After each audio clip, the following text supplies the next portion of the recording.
Hi, I'm Tiffany. Welcome to the Minnesota Garden Mom. We garden here in Zone 4B, but this is going to go towards all of Zone 4, Zone 3, if you haven't already done these things yet. I know up there, based off of other YouTubers, that it is still kind of nice. You guys are harvesting still, which is usually not the case. Usually you guys have had frost, things are dead. I know up in northern Minnesota, we got a little bit of like a light frost. Some people, I believe, got hit a little bit harder than others, but then, it bounced right back. We got these 70 degrees. There was a few 90-degree days, 80s. It's kind of ridiculous, actually. So let's get ready for next year. You might be saying, Tiffany, I'm still in this year. You're correct, you are. But to make it easier for ourselves so we don't have that burnout, that frustration, let's get ready. We get ready by cleaning up our seed starting areas, because come January, when we're starting those onions, it's gonna be cold outside. There might be snow on the ground. Sometimes there is, sometimes there's not, but it's gonna be cold. You're gonna be wanting to get into your garden shed or wherever your gardening stuff is at. And it's better to do those things now. It's nice outside. There's still some nice warm sunny days. Granted, the bugs are getting quite bad. So gear up, put some long sleeves on, deal with the heat. That way you don't get eaten alive. So we're gonna get our garden sheds cleaned, those pots washed, seed starting areas. If you're upgrading, changing, do it now. That stuff is on sale, be it in the big box stores, the garden centers, online. A lot of those places have those gorilla racks. That's what I personally use, are actually on sale for a lot of them. They work great. The shop lights, if you're going that route, they're also on sale. I've seen a few grow lights here and there on sale as well, but for my sake, I just do my seed starting. I'm not growing things year round. I don't need quite the spectrum for those lights, for those, more expensive actual grow lights. I've had really good success just using shop lights, and I just ordered a 8-pack, 10-pack of grow lights, shop lights, grow lights, and I'm pretty excited about them. I also got another gorilla rack, because I'm going to be having 2 racks going this year instead of 1. I've gone from having 2 level grow rack to 4 to now I'm going to have 8, and I am so excited for it. And I'm right there with you. If you want to upgrade, I'm going to be putting a episode out later that's going to be going over that, how I set it up, what I'm preparing for. And I think you should also be going and grabbing a piece of pen and paper, a pen, you only need one. Don't get a piece of the pen, it's not gonna work, you need the full thing. So grab your paper and write down the things that you enjoyed this summer. Write down the things that you didn't enjoy. Things you thought, oh, I should change that, but never got around to it. Make that list and pay attention to it. Use that as a planning guide for next year. I really enjoyed my pumpkins this year, and I discovered I want to do more pumpkins and more squash. So I put that on my list. I also learned that having all my eggs in one basket with my tomatoes was a poor choice. Not because they didn't do well, but because my toddler switched out the tabs. And you're probably going to hear about that for a while, because you guys, I harvest about 5 pounds of cherry tomatoes every time I go out into my garden. And if you garden quite like I do, you probably go out there every day. So many cherry tomatoes. I'm a little bit over it. I need a variety of beefsteaks now in my life. I do have some firework tomatoes. They're a medium to small, really good for,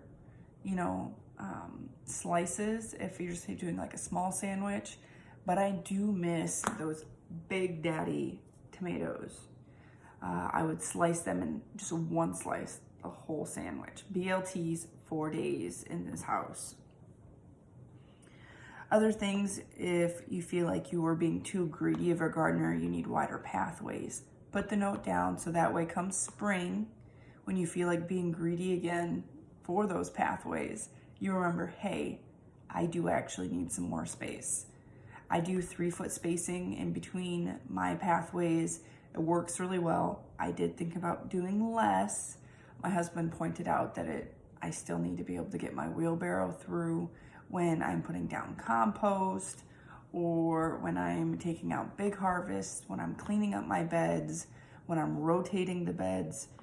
And it has been really nice. It makes a good difference, especially because I'm a greedy gardener the way it is, and so my flowers kind of spill out over my edges a bit, and I can still get through them with that 3-foot spacing.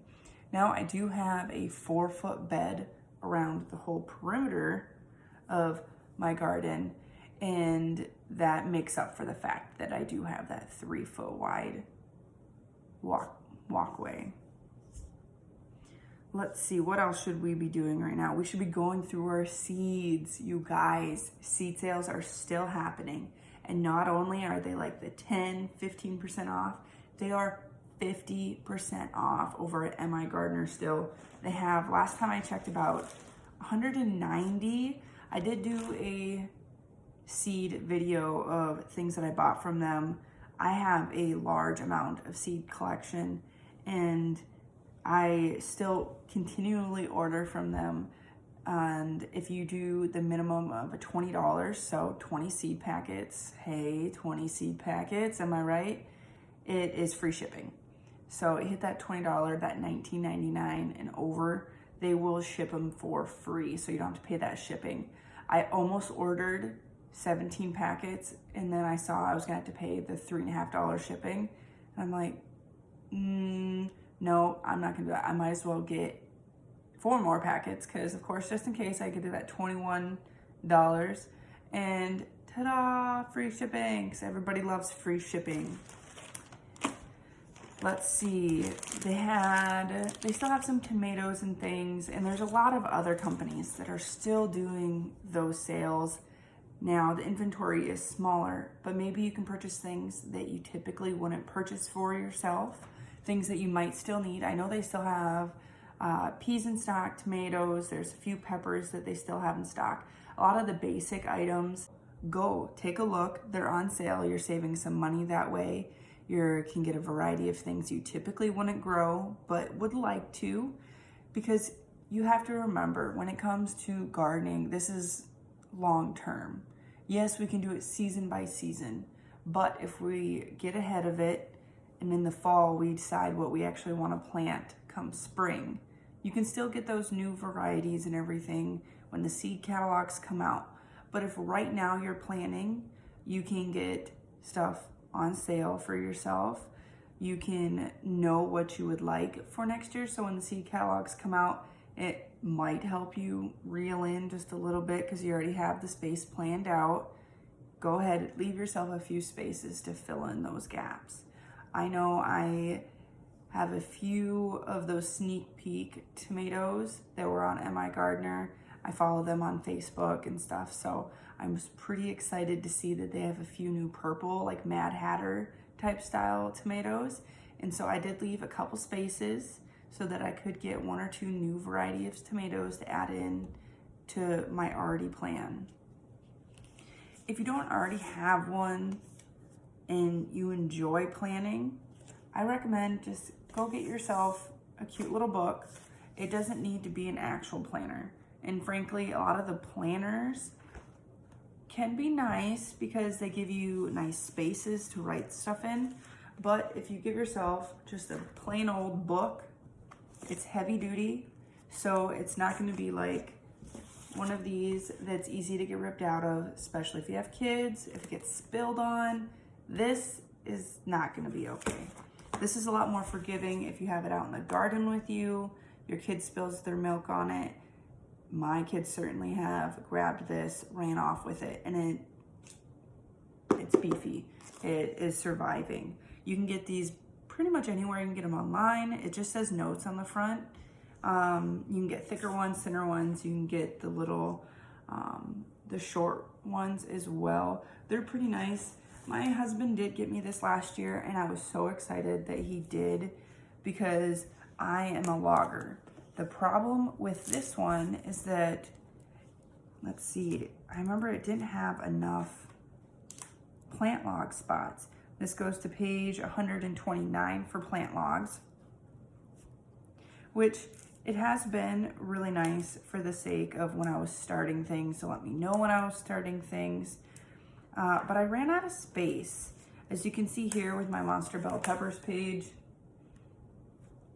this was the space that was supposed to be for notes. And it's completely filled. You can put down like the watering for yourself to let you know, hey, I watered on this day, or this is how the watering is going, when you fertilized, where you put it, the date it germinated, the date you planted it, the date you transplanted it. And I realized to myself, Tiffany, you don't actually need this plant log. As cute and wonderful as it is. Now, if you're smaller sized gardener, this might actually be really handy for you. I planted probably over 200 varieties of things, and so I filled this up really quick and then had to do something else. And that is when I decided to grab one of these. It was only a few dollars more than one of these, but I have so many more pages. I have so much room for writing. I can put my dates down for just like garden notes. I can do entry lists for drawing out my garden. A lot more space just overall for taking those notes. It was really helpful. I also page number my top corners and give myself a little bit of a glossary to go off of for the months and the years. So that way I can go back a little bit easier, check things out. But again, to each their own. There's no right or wrong way when it comes to taking your notes. My husband's not a note taker. He remembers all of it somehow, just up here.